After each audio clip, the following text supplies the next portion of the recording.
Bharatiya Janata party की सरकार 150 वर्ष पे वंदे मातरम का जश्न मना रही है। कभी सिक्के जारी कर रही है, कभी डाक टिकट जारी कर रही है और अब पिछले दिनों आदेश ही जारी कर दिया।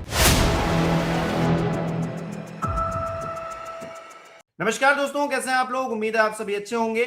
अमित शाह जी चाहते हैं कि राष्ट्रगान से पहले राष्ट्रगीत गाया जाए, लेकिन मुस्लिम समुदाय इसे खारिज कर रहा है। कह रहा है वो हम सभी 6 छंद गाने को तैयार नहीं है, भले ही हम सिर कटा देंगे। तो आखिरकार ये जो फैसला लिया गया है, क्या जानबूझकर लिया गया है? क्या बंगाल में चुनाव है इसलिए लिया गया है? उसके बाद उत्तर प्रदेश के भी चुनाव है, तो ऐसे में चल क्या रहा है, बातचीत करेंगे। केपी मलिक जी वरिष्ठ पत्रकार हमारे साथ जुड़े। सर बहुत बहुत स्वागत है आपका। धन्यवाद हिमांशु जी, आपका और आपके दर्शकों का भी। जी सर। सर, कहा यह जा रहा है कि अब वंदे मातरम तमाम मौकों पर गाया जाएगा, लेकिन एक खास समुदाय है जो इसका विरोध कर रहा है। सवाल यह है कि क्या चुनावी तौर पर इसे लाया गया है, और अभी लाने का क्या मकसद है, और इससे जो विरोध हो रहा है वो किस तरफ जा रहा है? वो क्या ध्रुवीकरण की राजनीति की तरफ बढ़ रहा है? क्या हो क्या रहा है आखिरकार इस वंदे मातरम को लेकर?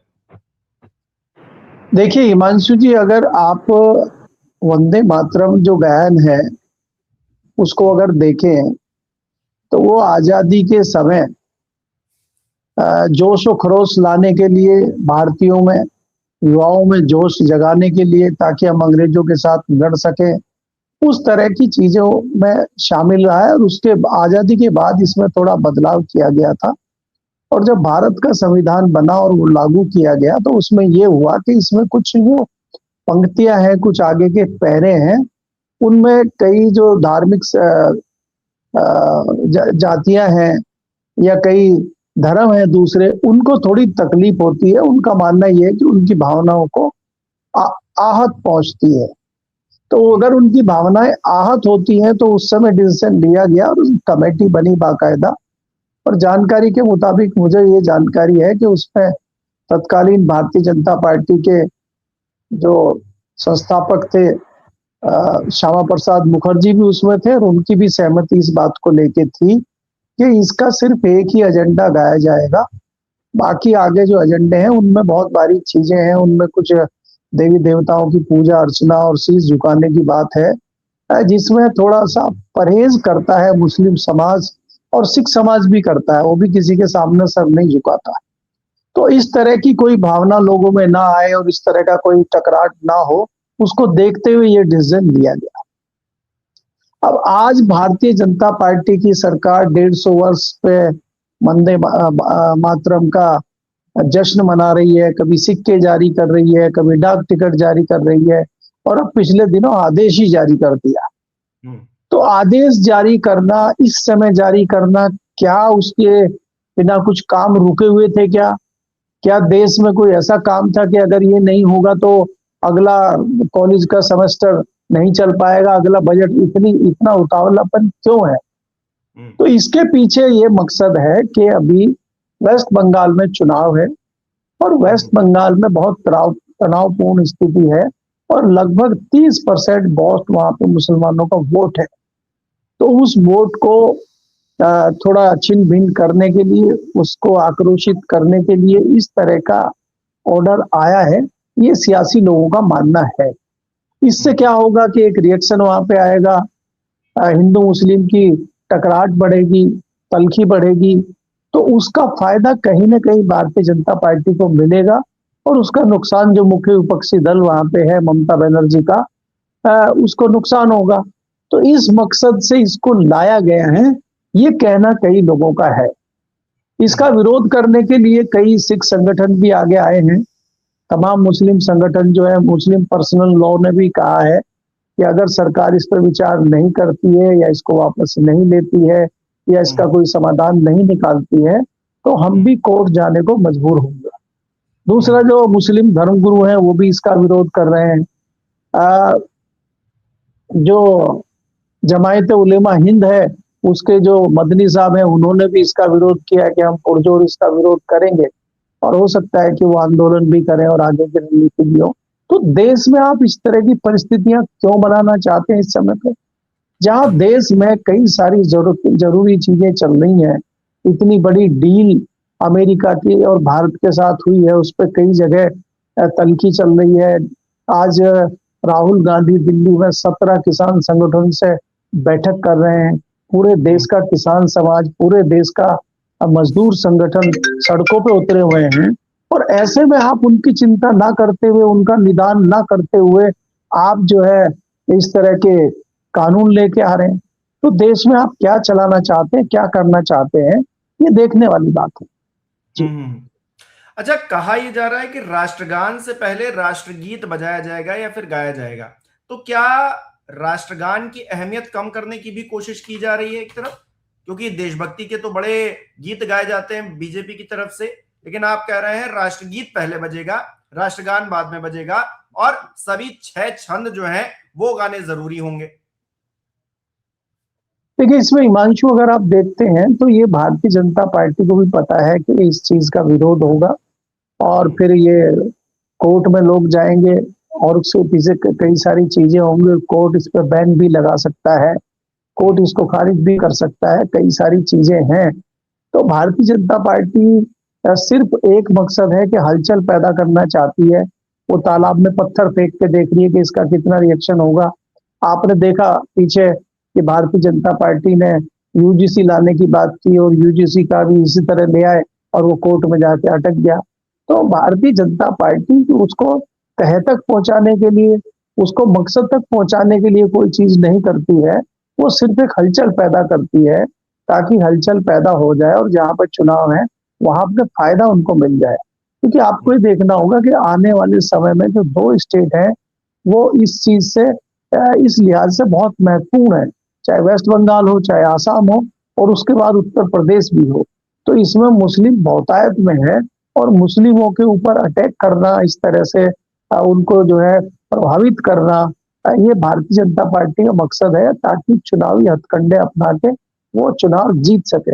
और मुझे नहीं लगता कि कोई इसका इतना बड़ा कोई फर्क पड़ेगा या इससे कोई बहुत बड़ी चीज होगी। जनगण मन पिछले 70 साल से गाया जा रहा है, चल रहा है, किसी को कोई आपत्ति नहीं है। और जितना हम कानून जानते हैं, अगर जनगण मन में भी अगर आप खड़े नहीं होते हैं, जनगण मन बजता है, आप खड़े नहीं होते, तो कोर्ट ने भी कहा है कि कोई ऐसा नहीं है कि आप देशद्रोही साबित हो जाएंगे, आप जो है जनगण मन पे खड़े नहीं हुए इसलिए आप देशद्रोही हैं। तो ये नहीं कहा जा सकता है। जब तक आपका कोई दूसरे कारनामे इस तरह के ना हो, आपको देशद्रोही नहीं ठहराया जा सकता। तो लेकिन ये क्या है कि एक नूरा कुश्ती कर लो और राजनीतिक और सियासी हथकंडे अपना लो और उससे चुनाव जीत लो, इसमें भारतीय जनता पार्टी ज्यादा विश्वास करती है। वो धरातल पे कोई अच्छी चीजों को लाना, कोई दूसरी चीजों को लाना, उससे थोड़ा परहेज करती है। आपको पता है हिमांशु जी के पूरे भारत में लगभग 90 करोड़ स्कूल, 90,000 स्कूल बंद हो चुके हैं वो, और 2.5 करोड़ के लगभग बच्चे गायब हैं उन स्कूलों के। तो कहाँ लापता हो गए वो बच्चे, कहाँ चले गए? क्या उन्होंने पढ़ाई छोड़ दी या उनमें से कुछ लोग प्राइवेट स्कूलों में चले गए? उस पर भी ध्यान दे रही है क्या सरकार? सरकार उन चीजों पर ध्यान नहीं देगी। सरकार इन चीजों पर ध्यान देगी क्योंकि इससे उनको सियासी फायदे और नफे नुकसान है, इसलिए इस पर फायदे पे दे रही है। वो शिक्षा पे, स्वास्थ्य पे या किसी दूसरी चीजों पर इतना ध्यान नहीं दे रही है जितना इस तरह की चीजों पे दे रही है। तो मुझे लगता है कि ये देश के लिए भी दुर्भाग्यपूर्ण है और हमारे नागरिक जो है उनके लिए भी ये सोचनीय विषय है कि इस पर विचार करना चाहिए। जी।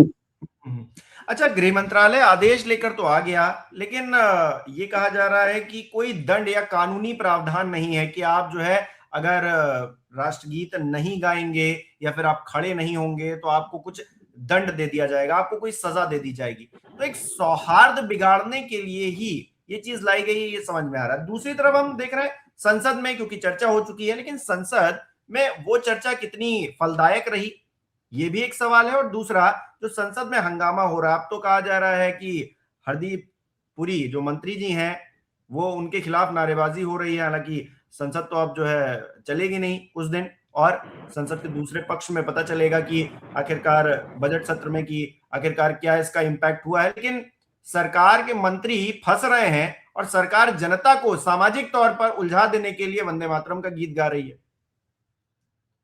नहीं, मैंने पहले ही जैसा कहा हिमांशु जी आपको कि देखिए, भारत के साथ अमेरिका की डील हुई है, उस पर कोई बहुत सीरियस सरकार कुछ डिसीजन ले रही है या कुछ कर रही है तो दिखाई नहीं दे रहा धरातल पे। आप स्टील फाइल पे चीजें हो रही हैं हरदीप पुरी जी का नाम राहुल गांधी ने लिया है, विपक्षी दल उस पर बात कर रहा है, उस पर सरकार कोई निर्णय नहीं ले रही है। और वो ऐसे समय में इस तरह के कानून ला रही है, इस तरह की चीजें बना रही है। और जैसा कि आपने कहा कि उस पर कोई सजा का प्रावधान भी नहीं है, तो ये जताता है कि कहीं ना कहीं आप जो है एक सौहार्द को हिलाने की, सौहार्द में हलचल करने की कोशिश कर रहे हैं कि जिससे मुस्लिमों में एक चहल पहल शुरू हो जाए और मुस्लिम कहीं ना कहीं इस पर भड़क जाए। और मुस्लिम जब इस तरह से भड़केगा तो हिंदुत्व भी जो फैला हुआ, जो हिंदुत्व वोट है जो फैला हुआ है, अलग अलग पार्टियों में बट रहा है, वो एक जगह भारतीय जनता पार्टी के पास आ जाएगा। ये भारतीय जनता पार्टी की पुरानी रणनीति है, जो वो उसी को लेके वो चलते हैं। लेकिन मुझे लगता है कि अब ये मामले बहुत पीछे चले गए हैं, लोग बड़े जागरूक हो गए हैं, वो इन चीजों को भी देखते हैं, लेकिन वो सवाल भी पूछते हैं। अब जो इन्हीं के जो प्रशंसक थे, इन्हीं के वोटर थे, इन्हीं के सपोर्टर थे, अब वो भी हरदीप पुरी के मामले पे सवाल पूछ रहे हैं, तो ये तो जवाब उनको भी नहीं दे पा रहे हैं। अगर आप छोटा सा एक मी टू का मामला आते ही एमजे अकबर को तत्काल हटा सकते हैं, तो स्टीम फाइल में नाम आने से और वो खुद मंत्री के कबूल करने से कि वो 4 बार मिले हैं, तो आप मंत्री को क्यों नहीं हटा रहे? क्योंकि आप जानते हैं कि एक मंत्री को हटाने से और लाइन लगेगी, दूसरे कई मामले हैं जिसपे आप हटाते ही नहीं है, आप इस्तीफा नहीं लेते हैं। आपने देखा उत्तराखंड के सीएम के खिलाफ कितने मोर्चेबंदी, कितनी सारी चीजें हुई और सीएम आज भी बने हुए हैं। तो ये भारतीय जनता पार्टी इस तरह के मामलों को आगे नहीं लाती है, उस पर कोई सोच विचार नहीं करती है। ये सिर्फ धूरा कुश्ती में विश्वास रखती है चुनाव जीतने के लिए, इसके अलावा कुछ नहीं करती है, मुझे ऐसा लगता है। लेकिन सर सवाल ये है कि ये नूरा कुश्ती कहीं देश पर भारी तो नहीं पड़ रही है? हमारे जो मुद्दे हैं, बेसिक मुद्दे हैं, संसद के अंदर निर्मला सीतारमण जी ने बड़ी आसानी से कह दिया कि हम मिडिल क्लास को दबा नहीं रहे हैं, उनको परेशान नहीं कर रहे हैं, लेकिन टैक्स का बोझ उनके ऊपर है। और जिस तरह से बेतहाशा महंगाई बढ़ गई है, क्या इसे बोझ की तरह और इसके प्रताड़ना के तौर पर इसे नहीं देखा जाएगा? निर्मला सीतारमण जी ने तो बड़ी आसानी से कह दिया कि हम मिडिल क्लास को दबा नहीं रहे हैं, लेकिन खून तो उसी का चूसा जा रहा है ना, क्योंकि जो निचला तबका है आप उसे राशन दे देंगे, आप तमाम सुविधाएं दे देंगे, जो अपर क्लास है उसको बैंक से जो है लोन मिल जाएगा, वो माफ, और वो अगर वापस नहीं करेगा तो वो माफ भी हो जाएगा। तो जो बीच में फंसा है दबा तो उसे ही रहे, और उसी को लेकर संवेदना तक नहीं है आपके मन में, और आप कह रहे हैं संसद के अंदर कि हम उन्हें दबा थोड़ी ना रहे, उन्हें परेशान करने का हमारा कोई मकसद नहीं। तो ये जो महंगाई बढ़ी है या तमाम चीजें उन पर लाद, इसको किस तरह से देखेंगे सर? देखिए हिमांशु जी, अगर आप देखें इस बजट में कोई खास उत्साह हमें कहीं दिखाई नहीं दिया, चाहे वो मध्यम वर्गीय परिवार हो और चाहे निम्न स्तरीय परिवार हो। महंगाई जिस तरह से अपने चरम पे है, उससे कहीं ना कहीं मध्यम वर्गीय अधिक परेशान है, किसान परेशान है, किसान को अपनी फसलों का वाजिब दाम नहीं मिल रहा है, मजदूर परेशान है, उनको मजदूरी नहीं मिल रही है। और आप अगर वित्त मंत्री की बात करते हैं तो यही वित्त मंत्री थी कि जब प्याज की महंगाई या दूसरी महंगाई की बात की थी तो इन्होंने सदन में कह दिया था कि मैं तो प्याज खाती ही नहीं हूँ। आज वो ये भी कह सकती हैं कि भाई मुझे तो कोई बैंक से लोन लेने की जरूरत नहीं है, और जो भी है, अगर महंगाई की बात, पेट्रोल की बात आप करें तो मैं तो पेट्रोल लेती ही नहीं हूँ, मुझे तो सरकारी गाड़ी मिली हुई है और वो भी इलेक्ट्रिक गाड़ी है, बैटरी से चलती है, तो मुझे तो पेट्रोल से कोई फर्क पड़ नहीं रहा है। तो ये तो कुछ भी कह सकते हैं, एक्ट ऑफ गॉड बताने लगेंगे। और मंत्री नितिन गडकरी जी वो अपने नए घर का शुभारंभ कर रहे हैं, उसका इनॉग्रेशन कर रहे हैं, इतना भव्य उन्होंने घर बनवाया है, उसी को देखकर ये जनता खुश रहे, ये लोग यही चाहते हैं। नहीं देखिए, घर तो प्रधानमंत्री जी ने भी बनवाया, आज प्रधानमंत्री जी उद्घाटन कर रहे हैं अपने राजमहल का, और प्रधानमंत्री जी ने पीएमओ हाउस का नाम बदल के कर्तव्य तीर्थ रख दिया है। अब वहां पे तीर्थ चलेंगे, क्योंकि तीर्थ हमारे देश में कम है, तीर्थों की बड़ी कमी हमारे यहाँ पड़ गई, तो एक नया तीर्थ बना है।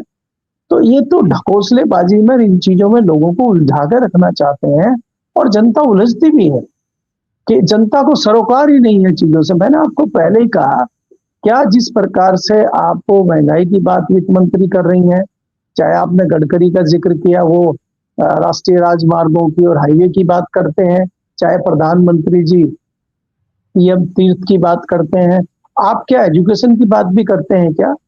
आप क्या हेल्थ की बात भी करते हैं क्या? आप क्या शिक्षा की बात करते हैं क्या? आप किसानों के विकास की बात भी करते हैं क्या? क्या आपके पास कोई रोड मैप है क्या महंगाई को कम करने का? इस पे आपको कोई बात नहीं करनी, विकास पे कोई बात नहीं करनी।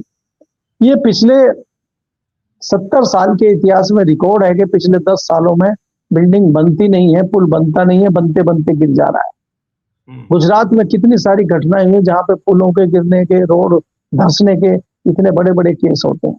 साफ तौर पे दिखाई देता है कि कितने बड़े लेवल पर भ्रष्टाचार हो रहा है और सरकार अपनी सिर्फ पीठ थपथपाने पे लगी हुई है। वो सिर्फ मंदिर मंदिर कर रही है। आप ये देखिए कि जितना बड़ा आपने अयोध्या में मंदिर बनाया है, जितना बड़ा आपने मूर्ति गुजरात में बनाई है पटेल जी की, ठीक है, हमारी आस्था उनसे जुड़ी हुई है, होना चाहिए, लेकिन इसके ही परिप्रेक्ष्य में आपने कोई शिक्षा का बड़ा संस्थान बनाया है, आपने कोई एक बड़ा अस्पताल बनाया है, या नेहरू के बने हुए एम्स पे ही आप दबाव डालते रहेंगे दिल्ली में जो एम्स है? क्या दिल्ली में इस लेवल का आपने को हॉस्पिटल बनाया है? एक प्राइवेट हॉस्पिटल बना है गाजियाबाद में, उसका उद्घाटन करने के लिए राष्ट्रपति जी आ गई प्राइवेट का। क्या सरकार नहीं इस स्थिति में है कि सरकार सोचे कि हम फ्री हेल्थ की सुविधा लोगों को दें, हम फ्री एजुकेशन दें? ये तो सरकार के मामले हैं। जब आप इतना टैक्स जनता से लेते हैं, आप उनको फ्री हेल्थ और फ्री शिक्षा भी नहीं दे सकते, तो इतना टैक्स देने का मतलब क्या है जनता को? लेकिन जनता को है कि आप उसको स्कूलों से, कॉलेजों से और शिक्षा से दूर रखिए और उसको धार्मिक मामलों में उलझा कर रखिए ताकि वो आपके साथ जुड़े रहें, क्योंकि शिक्षा आपको सवाल पूछना और सोचना बताती है। अगर आप शिक्षित होंगे तो आप सवाल पूछेंगे, और आप अशिक्षित होंगे या शिक्षा में कमजोर होंगे तो आपकी हिम्मत सवाल पूछने की नहीं होगी। मुझे लगता है इसी फॉर्मूले के तहत भारतीय जनता पार्टी काम करती है और इसीलिए वो इस तरह के मुद्दों को आगे लेके आती है ताकि जनता को भ्रमित किया जा सके और असली मुद्दों से उनका ध्यान भटकाया जा सके। जी बहुत बहुत शुक्रिया केपी मलिक जी हमारे साथ जुड़ने के लिए, तमाम बातचीत के लिए। हमारे दर्शक क्या सोचते हैं हमें कमेंट करके बता सकते हैं। इस वीडियो को लाइक करना, शेयर करना मत भूलिएगा। हमारे चैनल को सब्सक्राइब नहीं किया है तो वो भी जरूर कीजिएगा और आप हमें सहयोग भी कर सकते हैं ज्वाइन बटन पर क्लिक करके। बहुत बहुत धन्यवाद।